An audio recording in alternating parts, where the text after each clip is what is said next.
અમદાવાદમાં 1.67 million metric ton C&D કચરાને recycle કરવામાં આવ્યું. અમદાવાદ અનંત નેશનલ યુનિવર્સિટી ખાતે સેન્ટર ફોર સસ્ટેનેબિલિટી દ્વારા ગ્રાઉન્ડ બ્રેકિંગ રિપોર્ટ કન્સ્ટ્રક્શન અને ડિમોલેશન કચરાનું ટકાઉ સંચાલન કરવા અમદાવાદની નોંધપાત્ર પ્રગતિ પર પ્રકાશ પાડ્યો છે. હું ધવલ મોનાણી છું. હું અહીંયા એસોસિએટ પ્રોફેસર અને director centre of affordable housing અને અનંત ફેલોશિપ.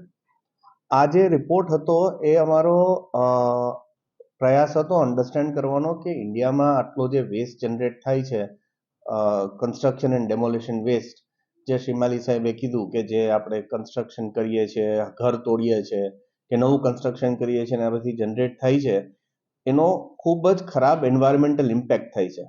કારણ કે એની અંદરથી કેમિકલ્સ લીચ થાય છે, આપણે ડમ્પિંગ કરીએ છીએ, તો એની સુકામી પ્રોસેસ થતો નથી અને એના શું પ્રોબ્લેમ્સ છે, ફાઇનાન્શિયલી શું વાયબિલિટીમાં પ્રોબ્લેમ આવે છે. અને એનો અમે ઇનડેપ્થ સ્ટડી કર્યો અને અમે જોયું કે જે 32 કે એવા C&D વેસ્ટ સેન્ટર્સ ઇન્ડિયામાં ચાલુ થયા, એમાંથી ઘણા બધા બંધ સુકામ થઈ ગયા. હવે એનો ઇનડેપ્થ સ્ટડી કર્યો અમે અમદાવાદ, સુરત, નોઈડા, દિલ્હી, બેંગ્લોર અને શ્રીનગર, આ જુદા જુદા લોકેશન્સમાં. અને એનું તારણ એ નીકળ્યું કે C&D વેસ્ટને ટ્રાન્સપોર્ટ કરવો, એમાંથી જે પ્રોડક્ટ્સ બને છે એની એક્સેપ્ટેબિલિટી, ટેક્સેશન સ્ટ્રક્ચર, એવા ઘણા બધા પ્રોબ્લેમ્સ છે, પણ જે થોડાક નાના નાના ઇન્ટરવેન્શન્સથી સોલ્વ થઈ શકે એવા છે. અને આ રિપોર્ટ છે એ આ બધા પ્રોબ્લેમ્સને હાઇલાઇટ કરે છે અને એનું શું કરવું જોઈએ અને ગવર્મેન્ટનો શું વધારે સપોર્ટ જોઈએ એ દેખાડે છે. ઓફિશિયલી 2000 ટન વેસ્ટ જનરેટ થાય છે, એમાંથી 1000 ટન પ્રોસેસ થાય છે રોજનો. એટલે આવડું મોટું જે ક્વોન્ટિટી ઓફ વેસ્ટ જનરેટ થાય છે એ બધા સેન્ટરે નથી લઈ જતા, ડમ્પિંગ સાઇટ્સે નથી લઈ જતા, એટલે આજુબાજુના ગામડાઓ જે જમીન છે એના ઉપર ઇલીગલી ડમ્પ કરે છે. હવે એના ઘણા બધા લોંગ રીચિંગ કોન્સિક્વન્સીસ છે, જેના લીધે આપણે હવે અત્યારે જેટલું જલ્દી થાય એને એડ્રેસ કરવું પડે.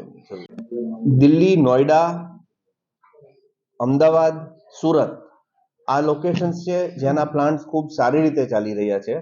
પણ અમુક જે એક્ઝામ્પલ્સ છે કે નોઈડા અને સુરત, એના પ્લાન્ટ્સ આઈડિયલ પ્લાન્ટ્સ કે આપણે કહી શકીએ, પણ એનું કારણ એ છે કારણ કે ત્યાં જે આ પ્રોસેસ મટીરિયલની રિક્વાયરમેન્ટ છે એ ખૂબ હાઈ છે, જ્યારે અમદાવાદ જેવા સેન્ટરમાં ઓછી છે. એટલે અમદાવાદમાં જે જનરેટ થાય છે ઓફિશિયલી વેસ્ટ, એનો कदाच 50% ઓછો જ प्रोसेस થાય છે, બીજો બધો इलीगली डंप થાય છે.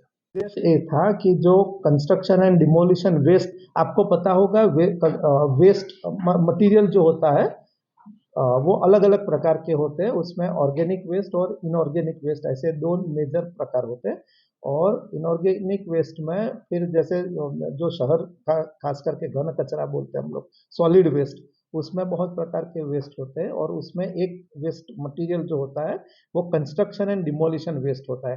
कंस्ट्रक्शन का मतलब होता है कोई भी इंफ्रास्ट्रक्चर प्रोजेक्ट इंक्लूडिंग हाउसिंग, जो गृह निर्माण काम होता है, उसमें बहुत प्रकार के वेस्टेज जैसे ब्रिक्स हो गई, आपकी कंक्रीट हो गया, और जो जूने बिल्डिंग हम तोड़ के भी कई बार साइट क्लियर करते हैं, उसमें भी जो वेस्ट मटेरियल होता है, वो मटेरियल को अगर हम प्रोसेस करके यूज़ करें तो बहुत सारे एनर्जी बच सकते हैं. क्योंकि उसमें मूल जो मटेरियल था, जैसे सीमेंट था, ब्रिक्स होगी या स्टील होगा, कंक्रीट होगा, वो सब बनाने में पहले ही एनर्जी का वेस्ट हुआ है.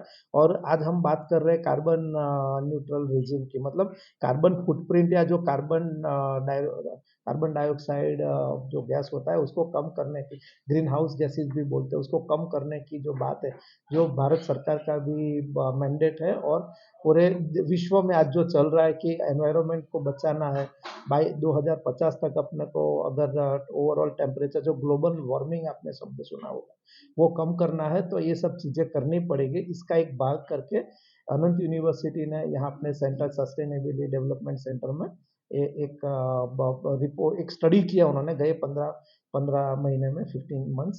और वो स्टडी का आज हमने वो जो रिपोर्ट आई है उसको हमने लॉन्च किया. લોન પર ફોન 15 વર્ષ જૂનું ગુરુ મોબાઈલ એન્ડ ઇલેક્ટ્રોનિક્સ. દરેક કંપનીના જૂના અને નવા મોબાઈલ લોન ઉપર મળશે. અને ઇલેક્ટ્રોનિક્સ આઇટમો ફ્રીજ, ટીવી, વોશિંગ મશીન, ગુરુ મોબાઈલ એન્ડ ઇલેક્ટ્રોનિક્સ, સંતોષી માતાના મંદિર પાસે અને અમારી અન્ય બ્રાન્ચ ગુરુ મોબાઈલ પોઈન્ટ આભા હોટલ નીચે પેટ્રોલ પંપ સામે ભુજ. તો મેળવો લોન પે ફોન અને તમામ ઇલેક્ટ્રોનિક્સ એપ્લાયન્સીસ.